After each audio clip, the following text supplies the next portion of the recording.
जय श्री राम दोस्तों, मैं केशवर पाल आज फिर एक नई वीडियो के साथ आपके सेवा में हाजिर हुआ हूँ।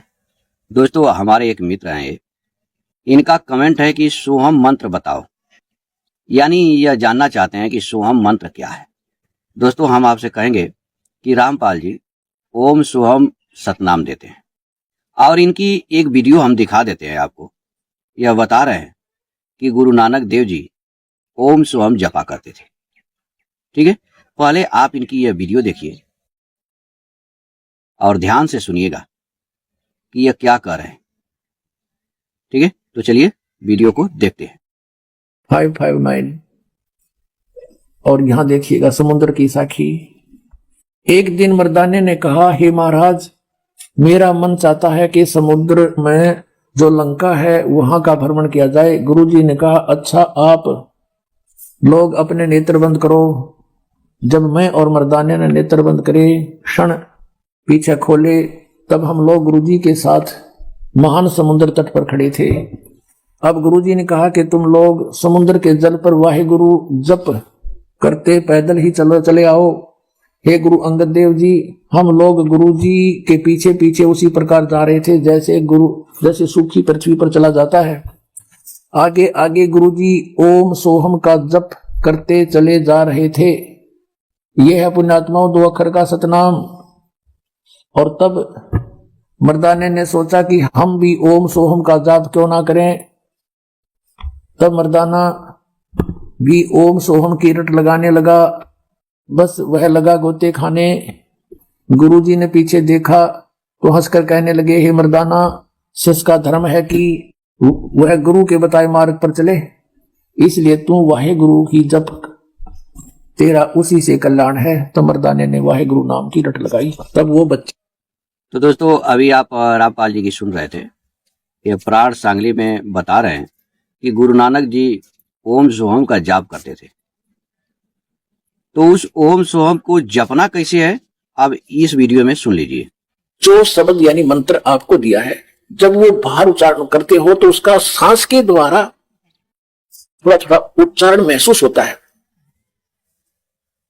पता लगता है बाहर कौन सा बोल रहा। तो उसके ऊपर ध्यान रखे कि मैं कौन सा मंत्र बाहर छोड़ रहा हूं। उस पर ध्यान रहे आखिर तक, जब तक दूसरा फिर चले तो उस पर ध्यान रहे कि अंदर कौन सा मंत्र दे रहा हूं। ये प्रैक्टिस करनी है। इसके करने से जब भी आप चाहोगे तुरंत शुरू हो जाएगा और इस पर ये ध्यान भी रहेगा। जब मन चला गया तो स्वरत नृत्य अपने आप रहेगा। तो अभी आपने सुना कि ओम सोहम जपना कैसे है, यानी इसको बोल के नहीं जपना है। दोस्तों, यहाँ पे रामपाल जी कहने का मूल उद्देश्य यह है कि इसको बोलकर नहीं जपना है। जैसे ओम सोहम ऐसे बोलकर जपना नहीं है, सूरत नीरत से जपना है। और हमको तो ये मंत्र दिया गया था, तो हम थोड़ा सा आपको बता देते हैं कि जब सांस लें तो ओम और सांस छोड़े तो सोहम। अब विचार करिए कि यदि गुरु नानक देव जी को ओम सोहम मंत्र दिया गया था और वो ओम सोहम जपते हुए पानी पे चल रहे थे, जैसा कि अभी रामपाल जी ने कहानी आपको सुनाया, तो पीछे उनके चलने वाला मर्दाना कैसे जान गया कि ओम सोहम मंत्र गुरुजी जपते हुए जा रहे हैं, क्योंकि बोलना तो था नहीं। विचार करिए। तो हम यही कहेंगे कि यह सरासर झूठ है। ओम सोहम नामक कोई मंत्र होता नहीं है। ओम परमात्मा का वाचक है और सोहम सधन अहम, वह ब्रह्म मैं हूं। यानी मैं 5 तत्वों का शरीर नहीं हूं। यह जीव के लिए होता है कि मैं 5 तत्वों का शरीर नहीं हूं, मैं चेतन तत्व हूं। जो चेतन तत्व ब्रह्म है वही मैं हूं। ठीक है, तो आइए इसको विस्तार से देखते हैं। दोस्तों, यह श्रीमद् भागवत गीता है और अध्याय 11 है और श्लोक 47 है। इसमें भगवान अर्जुन से कह रहे हैं, विश्व रूप दिखाने के बाद, हे अर्जुन, मैंने प्रसन्न होकर अपनी सामर्थ्य से मेरा यह अत्यंत श्रेष्ठ तेज स्वरूप, सबका आदि और अनंत विश्व रूप तुझे दिखाया है, जिसको तुम्हारे सिवा पहले किसी ने नहीं देखा। ठीक है, यानी भगवान अपना यह तेज स्वरूप जो विराट रूप अर्जुन को दिखा रहे हैं, यह कैसे दिखा रहे हैं? प्रसन्न होकर के। और अपने सामर्थ्य, अपनी शक्ति से, ये नहीं कि अर्जुन के शक्ति से। ठीक है। 48वां में कह रहे हैं, हे कुरुश्रेष्ठ, मनुष्य लोक में इस प्रकार के विश्व रूप वाला मैं न वेदों के पाठ से, न योगों के अनुष्ठान से, न शास्त्र के अध्ययन से, न दान से, न उग्र तपों से और न मात्र क्रियाओं से तेरे कृपा पात्र के सिवा और किसी के द्वारा देखा जा सकता हूँ। यानी दोस्तों यहाँ पे एक बात साफ हो गया कि भगवान का जो दर्शन है, प्राप्ति है, वह किसी भी क्रियाकलाप से नहीं हो सकती। उसके लिए भगवान का कृपा पात्र होना चाहिए और भगवान का प्रसन्न होना चाहिए। मेन चीज, भगवान जिस पर प्रसन्न हो जाए और भगवान का जो कृपा पात्र हो जाए, उसी को यह रूप दिखा सकते हैं। ठीक है। इसी चीज को रामचरितमानस में तुलसीदास जी महाराज लिखते हैं कि सोई जानहि जे देव जनाई, तुम्हें जानत तुम्हें हो जाई। ऐसा उपनिषदों में भी आया है। हमारे कहने का अर्थ यह है दोस्तों कि मंत्रों के द्वारा किसी भी प्रकार से भगवान की प्राप्ति नहीं हो सकती, क्योंकि अगर मंत्रों से हम भगवान की प्राप्ति करेंगे तो भगवान से बड़ा मंत्र हो जाएगा। जैसे कोई पशु को हम रस्सी में बांध देते हैं और रस्सी को खींचते हैं, पशु हमारे साथ खींचता हुआ चला आता है, या उसको किसी पेड़ में बांध देते हैं तो वहीं पे रह जाता है। उस पशु से वह रस्सी मजबूत होता है और वह जो बांधने वाला जो मनुष्य है वह उस रस्सी से मजबूत है। तो भगवान तो सबके आदि, सबके अनंत हैं, फिर उनको कैसे मंत्रों से प्राप्त कर सकते हो? यदि मंत्रों के द्वारा प्राप्त करोगे तो भगवान की महिमा खत्म हो जाएगी। ठीक है। इसलिए मंत्रों का ये जो तामझाम है वो गलत है कि मंत्रों से भगवान आते हैं। भगवान सिर्फ प्रेम से आते हैं। दोस्तों यह वही पुस्तक है श्री सदगुरु ग्रंथ साहिब, जिसका पाठ करा के रामपाल जी 25,000 रुपया लेते हैं। इसमें 500 पृष्ठ पे एक अत हंस परमहंस कथा लिया गया है। यहाँ पे ओम सोम के बारे में बताया गया दोस्तों। ओम काया मरमर जाए, यानी ओम काया है। अब यहाँ पे देखिए, ओम सोहम की है काया, सोहम जीव, ओम है माया। ठीक है। सोहम क्या है? जीव है, और ओम क्या है? माया है। और ओम और सोहम से यह शरीर बनी है, काया बना है। यानी गरीबदास जी यहाँ ओम सोहम का व्याख्या करते हुए बता रहे हैं कि इस शरीर में जो सोहम है उसी को जीव कहा जाता है और शरीर को ओम कहा जाता है, और यही माया है। ठीक है। माया यानी प्रकृति। अब हम ओम को देखते हैं गीता से। ओम क्या है दोस्तों? यह श्रीमद् भागवत गीता है और अध्याय 8 है। इसके 13वें श्लोक में बताया गया है कि वह परम गति को प्राप्त होता है। कौन? जो ओम, इस एक अक्षर ब्रह्म का, यानी निर्गुण निराकार परमात्मा का मानसिक उच्चारण करता है और मेरा स्मरण करता है, यानी सगुण साकार भगवान श्री कृष्ण का स्मरण करता है और ओम का मानसिक उच्चारण करता है, वह परम गति को प्राप्त होता है। ठीक है। यानी ओम जो है ब्रह्म का, यानी निर्गुण निराकार परमात्मा का वाचक है। अब आइए हम देवी भागवत में इसको दिखाते हैं। यह देवी भागवत है, अध्याय 6 है। और यहाँ पे ब्रह्मा जी ने देवी जी से पूछा दोस्तों कि वेद ब्रह्म को आदित्य कहते हैं और एक बताते हैं, तो फिर आप क्या है और वह ब्रह्म क्या है? इस प्रश्न के उत्तर में देवी जी यहाँ बोलना चालू कर रहे हैं दोस्तों। देवी जी बोली, मैं पार ब्रह्म सदा एक ही है, कोई भेद नहीं है, क्योंकि जो वे हैं वही मैं हूँ और जो मैं हूँ वही वे हैं। बुद्धि ब्रह्म से हम दोनों में भेद दिखाई पड़ता है। ब्रह्म अद्वितीय है, एक है, नित्य है एवं सनातन है। केवल सृष्टि रचना के समय वह पुनः द्वैत भाव को प्राप्त होता है। यानी जब सृष्टि रचना करना होता है दोस्तों, तब यही ब्रह्म 2 रूपों में विभक्त हो जाता है। अब वह 2 रूप क्या होता है, इसी देवी भागवत से हम आपको दिखाते हैं। यह देवी भागवत है और अध्याय 1 है और 9वां स्कंद है।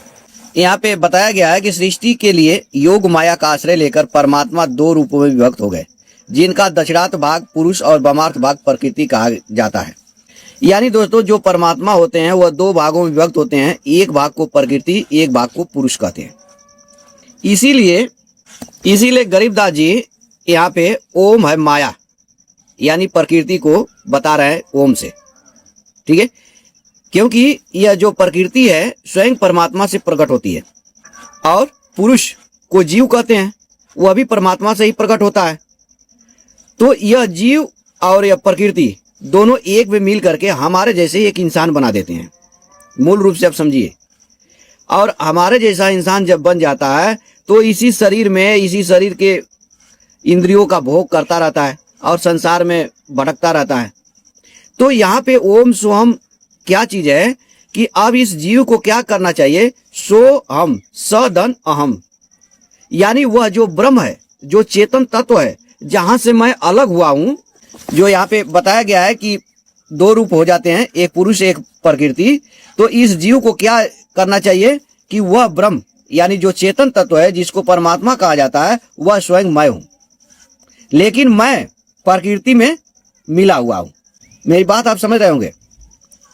तो सोहम जो ये शब्द है दोस्तों, यह कोई मंत्र नहीं है, बल्कि यह सोहम ईश्वर का बोध कराने के लिए है। अब इसको हम आपको यजुर्वेद में दिखाते हैं। हमारे पास ईशावासो उपनिषद है और यजुर्वेद का 40वां अध्याय है।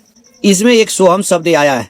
सोहम, इसका अर्थ है सदन अहम, यानी वह ब्रह्म, वह परमात्मा स्वयं मैं हूं।